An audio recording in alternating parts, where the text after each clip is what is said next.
kasi syempre, it's ano eh, 28 day ko lang to eh. O nga, 2 days na lang. Actually 3.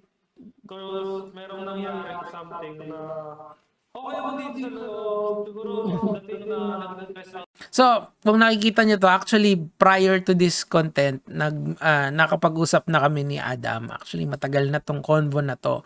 Ang point dito kasi, nakakausap ko kasi si Adam sa Facebook. And, you know, nagka-interact kami.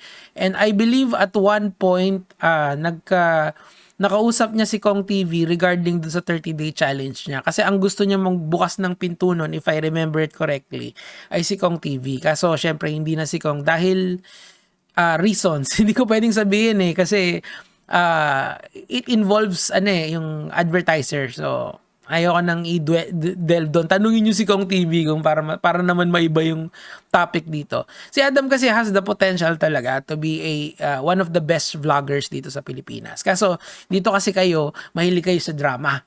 So, ang nangyari, nung dumrama yung above, talagang pinukpok nyo ng pinukpok si Adam. Tapos yung mga content creator naman, kumampi agad dun sa babae, di ba? Instead of actually trying to respect what Adam wanted in the first place.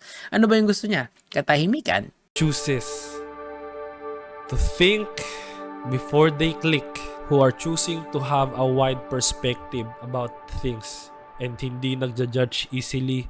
Thank you so much. Maraming salamat, and I just want to salute you because you choose love over hate. Kasi kung titignan nyo yung actions ni Adam, he was trying to control the damage that will be caused sa reputation nilang dalawa, hindi lang sa kanya. Kasi he could have easily showed all these videos nila nung 9 months ago, 6 months ago. Di ba? Pwede niyang gawin yon. And then, doon pa lang masisira na si Emrys. Di ba? Correct? Makikita nyo naman yon na hindi niya nilabas yung mga videos na yon. Kaya lang talaga, he was backed into a corner. Wala siyang magagawa Bakit? Kasi nga, marami ng content creators na nagre-react sa kanya, which, you know, na may side, may definite side, may objective side silang tinitake. Di ba? Merong nag-post na ruin na daw yung image ni Adam. Merong nag-post na kahit nasabihin mong patawa lang yun, it will, alam mo yun, maapektuhan pa rin yung mga tao na nakikinig sa kanya. Kasi some people are calling him user. Some people are calling him cheater. Some people are saying na hindi siya tunay na lalaki kasi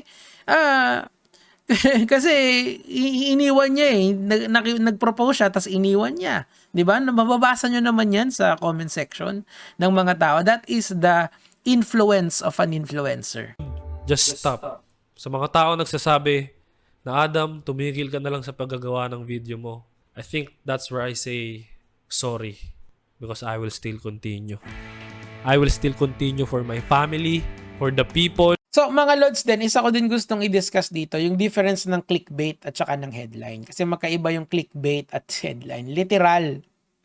Na magkaiba yon. Okay? Yung clickbait, babasahin ko na lang galing ng Google.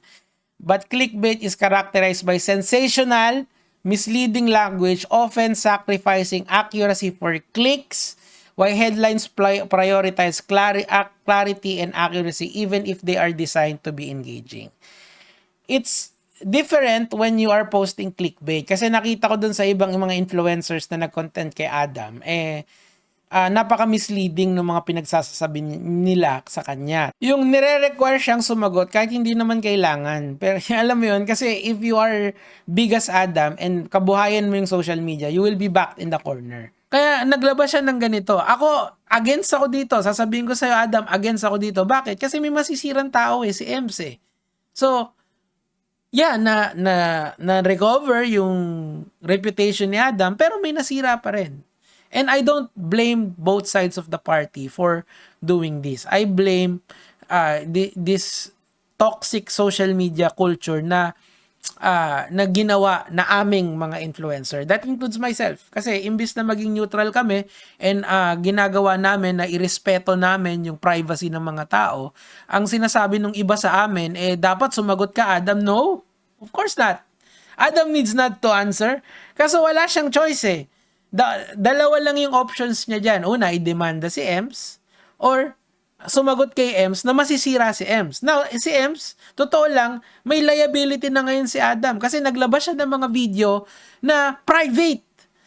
Na kailangan paalam niya muna kay Ems kung lalabas niya. So, doon pa lang, meron ng problemang bago na pwedeng kaharapin si Adam dito eh. Gets? That's why I'm always telling you guys, mga kamatis, mga kaibigan. Alam niyo mga lods, ang social media po ay napaka-toxic na environment ngayon. Hindi siya nag-e-evolve eh. Actually, nagde-devolve siya eh. Mas marami ng content creator ngayon, mas madami ng content creator na kung ano-ano na lang yung pinopost. Si Adam is very different. Totoo lang, yung Christian value na, ewan ko kung anong verse to, yung pag binato ka ng bato, batuin mo ng tinapay. Basically, yun yung ginagawa niya for 9 months now. Kaso, he was backed into a corner by the fans and by those toxic people and by these content creators na pinilit siyang sumagot. Halos. Kasi nga, ang grabe yung ginawa nung mga yun eh. Sinabihan na sira na daw yung reputation. Ruined na yung reputation, sinabihan ng cheater, sinabihan ng user, whether that is in a joking context or not, that doesn't matter. What matters is the message and how you delivered it, di ba? Kaya kasi maraming nagsasabi dito, hindi, sarcasm yun, Nico David. That's not the point. The point here is that how can you substantiate those claims na cheater at user talaga si Adam when in fact hindi naman talaga. It was about the money. Yun yung problema. And it's about a relationship na nag-fall out of love because of problems na kinaharap ng mga normal na relationship. I mean, ilan sa inyo dyan ang nasa isang relasyon tas nagka-problema sa pera? Lalo na yung mga live-in. Marami siguro sa inyo. Hindi lang si Adam. What is normal is that people break up. What is not normal is that you try to force the influencer to talk even if ayaw niya. When we respect privacy, 'di ba? Pero eto na lang siguro yung final word ko dito, and I wanna be done with this and move on with other topics na sana ikagiliwan nyo. And ginagawa ko lang din kasi to kasi I've held my peace ng matagal na panahon din. And kasi yun yung gusto ni Adam eh. I respect Adam's POV rito. And as someone na dumaan din sa maraming drama dito sa social media, alam mo yun, as from one influencer to another, I respect your choice na manahimik na lang. That is a viable option. Kaya lang talaga, gets ko din kung bakit nagsalita ka, Adam.